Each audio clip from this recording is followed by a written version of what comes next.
Alright, so in today's War Thunder video, we have something actually pretty interesting, which is that they added the new APHE changes whenever it comes to the War Thunder dev server. Now, I do want to preface this with something just because I know it's going to be a topic that is talked about a lot, probably in the comment section as well, is that what was the even point of having us to vote on this testing if they were going to do it anyway? I think that's a big question that needs to be answered from Gaijin, and also one of the biggest things that I just completely disagreed with whenever it came to this whole thing is like, if you're going to test it, go ahead and test it, then get us to vote a clear yes or no answer on it. Because now you're going to have people who voted no that are going to be like, well, I voted no to begin with, so why are we still testing this even though no was in the lead whenever it comes to this whole entire change? So that's one thing I do want to get out of the way. I still voted no on it, and I'll probably still vote no as soon as this change comes to be voted on again whenever it comes to this, because once again, I am not in favor of removing weak spots whenever it comes to tanks, because I think it is one of the best things that War Thunder does, is that you're able to learn about all of the different vehicles and different ways to actually counter them and fight against them. Taking away that completely removes a lot of what I enjoy about War Thunder, and that's the reason that I personally still would vote no on this change. But for the War Thunder dev server's sake, if you want to know how to test this sort of thing out, is that you can either do it in two ways. To be quite honest with you, this way of testing of APHE shield changes, this one up here is completely worthless. I tried it like maybe 3 or 4 times to just get a game, and what it does is it throws you into a game of maybe 4 people on each side, and most people aren't even trying to test the change. They're just kind of trying to kill you. That's basically a completely worthless way to do this. But if you want to test another way, you can actually go into armor, then protection analysis, but you need to make sure you click on this test parameters of projectiles. Click this on, and then once you shoot into a tank, you'll be able to test different things. As you can see, shooting the cupola pretty much no longer works to take out the tank in general. Like, we take this off, shoot again,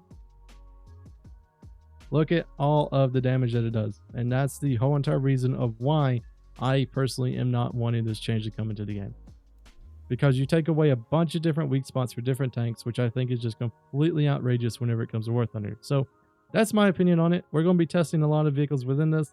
As you can see, this is the new change that they're planning on doing as well, where it just makes APHE even more powerful. I mean, look at that. Look at this. So what it does is that the shell itself stays intact. It goes through pretty much the whole entire tank. So it just acts like an AP. So the only reason AP was ever good in the game, APHE is also getting anyway.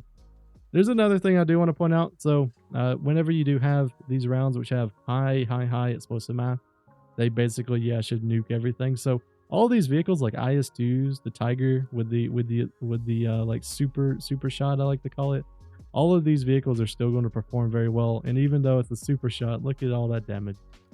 Like, man, this is just going to be crazy. I mean, yeah, I mean, look at this. It's going to be something. I don't agree with this at all. Like, this is just going to be so bad. Look at that. It goes all the way to the engine, man. That is just crazy. I mean, like, here's the same exact shell, but same shot and everything. Look at how much damage it does. Like, it kills everybody, but it doesn't go into the back of the tank itself. Let's try some other tanks out, like the wonderful USA with let's try the 75 first, then we'll go over to the 76. M61 with a T14, and you're in an up tier 257 with the Tiger. This is your only shot that you really can take from the front unless you have APCR. With the old change, as we've seen right there, it still works. Let's try the new one. What's it going to do? Pretty much nothing. So your only chance of fighting a up-tier Tiger would be APCR through the front if he's not angled. Oh yeah, look at all that wonderful damage that just happened. Yeah, it's so fair. So exciting. Man, I don't know why. Like, I can understand why people want this change, but man, this is just going to be so annoying. Look at that. Literally no damage. All right, let's try the wonderful 76. Going for the same shot. Let's take it off first. Go for this cupola shot. Should pin. Should nuke everything in the turret almost. Yep, there we go. This is my typical M62. Shoot through the front. Pretty much nuke the whole entire crew. My wonderful M62 shot. My favorite cannon in the game. And let's see. Oh, I mean, it yellowed the gunner. Yeah, it basically does nothing. And then let's watch this shot where the core of the round stays intact, so it can just go destroy the engine too. Man, this change is awful. Like, it truly is. Like, I don't agree with the APHE change getting buffed either. I think that is perfectly fine the way it is. Like, I don't think there's a reason of why they need to introduce this change at all. Just keep APHE the same. All right, so another big one that people want to talk about is the T95.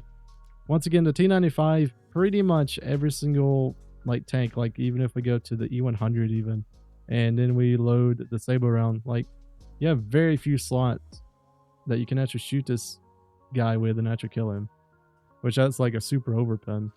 But like APHE, whenever it comes to this machine, is pretty much nothing. So if this change comes into the game, you're basically just going to get thrown up to where there's just heat FS everywhere and everyone will just pin you. So enjoy that of your like reasoning of why that you shouldn't have a Cupola weak spot, because yeah, enjoy your heat FS going after that sort of thing. All right, so Tiger 2. Finally, the only two spots you have to pin is the Cupolas. You shoot the Cupola this area, it should nuke it, and it does relatively good amount of damage. Like you would have to shoot it like twice, but still that's at least disabling the tank itself. Shooting that Cupola does basically the same thing. It hurts the tank a lot, and at least there's some way to actually attack this sort of vehicle, right? So now let's put on the new testing of where we look at the Cupolas, shoot in the exact same position, and it gun breached it. Interesting. Maybe that was a fluke.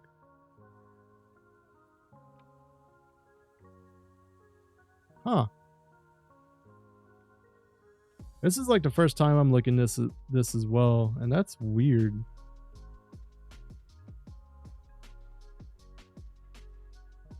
Hang on, let's take it off and then let's shoot it again. Hang on, I'm very confused right now.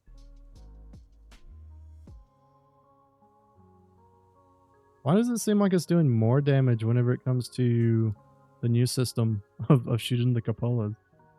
That shouldn't be the case, right?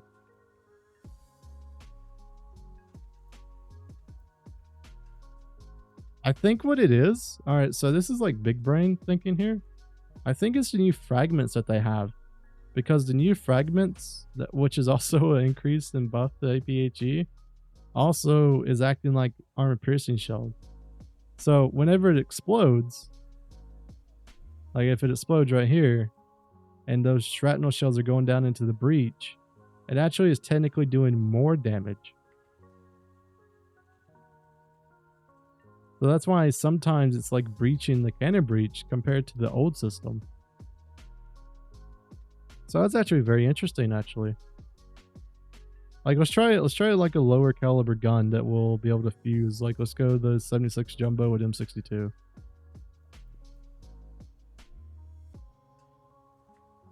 Alright, fair enough damage. Shoot it right there again. And we turn this one on. What? Okay. There we go. That shot should go in this time. Yeah, so it's technically doing more damage because of those new shrapnel effects. At least whenever you shoot for this Cupola. Whenever you shoot for that Cupola, it doesn't do as much damage, which this is the Cupola you normally don't shoot for anyway whenever it comes to shooting the T95. You normally go for this one over here anyway. I mean, that's pretty interesting that it's actually doing technically more damage, but the reason it's doing more damage is because of the shrapnel, like the new shrapnel effects that they're having. Because what they're doing is like we can go shoot, for example, let's go shoot, I need something that like has no armor but has enough armor to do something. What would that be? Oh, the VK. Shoot the VK. So if we go to this one, we have M62. Get rid of this angle just a smidge. Yeah, you see all those like increased shrapnel effects? So it's acting like AP. See those big ones that's going through the tank? If it hits like a crew member, they're basically destroyed, right? God, that is going to be so lethal for Tiger 2s. Like thinking about it, right? Like if you go to Tiger 2, and yeah, this, hang on, let's not use that one. Let's use the actual 2H. So if you go to the 2H, right, and let's just say that you're in, let's just say Russia's a bad one to use. Actually, let's try it with Russia. I want to actually try something. So was it rank 4? Then IS2 this round. It should still nuke the tank. Oh yeah, it still goes to the back of the turret though. So like, yeah, like the shell itself stays intact, even though it's like still a nuke round. Hang on, let's try it with like another gun. The where's it at? T44 one. Alright, we just need a T54, right? Or is it, where's one at? T44 100. Let's just use the B. Okay, so that one disappeared earlier. Try the D one. Yeah, look at that, man. That is crazy. So pretty much every single time that you're shot with a Tiger now in the turret, and like you have a gun that has APHE, it's still gonna go back to the back, hit the ammo. Wow, that is crazy. That is definitely something. But yeah, this is the new APHE change. If you don't have the War Thunder dev server, like, is there anything you guys would want to see whenever it comes to this? Like, I know I kind of just glossed over it, but at the same time, it's one of those things that you need like real testing for, because whenever you do like the testing of the protection analysis, sometimes it can be wrong. Like I've seen that happen before, and that's why whenever I make like the weak spot videos and everything, I like to go into an actual live game in a way to actually test it out. But overall, I honestly just confused by the change. Like, I'm not extremely excited for them to be changing APHE at all. I still think that's perfectly fine the way it is. It's very concerning though whenever you have rounds that are still good, but they're just going to be better in some sort of ways. Like, imagine that, like it just goes directly through the tank. So you get a small burst, like a bursting charge, but you also get the fact that you have an AP round now. And then you have increased spalling. Like, why is this needed? So yeah, I'm assuming though they're going to do probably like, I think one more test after this, and then they'll probably let it go up to a vote again. So we'll get to see, you know, what kind of happens with this. I'm assuming though that's probably going to get voted no again, just because of how much people don't really like change within the game. And also, I'm still voting no, because I think shots like this should be in the game. And whenever you have opportunities of taking weak spot shots that you know of and that you practice with and everything, and then they just take it away from you, is an extremely bad practice for game design. So yeah, hope everyone has a wonderful day, and we'll see you guys in the next War Thunder video.